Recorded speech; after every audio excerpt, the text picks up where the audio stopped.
Крым нельзя вырвать из нас, как и нас из него. Мы проросли друг в друга, стали единым целым.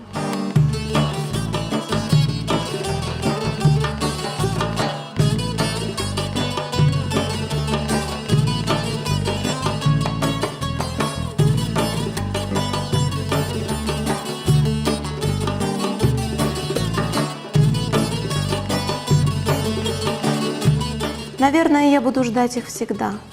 Наверное, мне суждено ждать их всегда. Потому что они называли меня Ветаном, Крымом.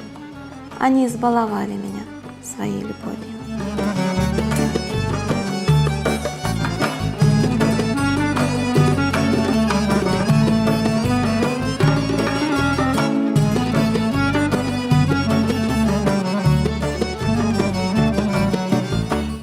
Двое родителей с высшим образованием, им пришлось заниматься огородом, потому что, естественно, 9 лет нас не прописывали, мы жили практически вне закона.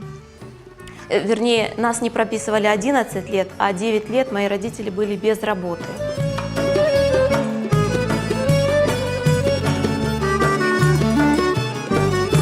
Школу я все-таки не смогла закончить, потому что я была там революционеркой. Постоянно какие-то разговоры о предателях крымских татарах. Я уехала в Херсон и закончила училище культуры по... В общем, я хормейстер в результате по первому образованию. Вот. Дальше вернулась и в Симферополе поступила в первый поток, который здесь набирался: крымско-татарский язык, русский язык, литература.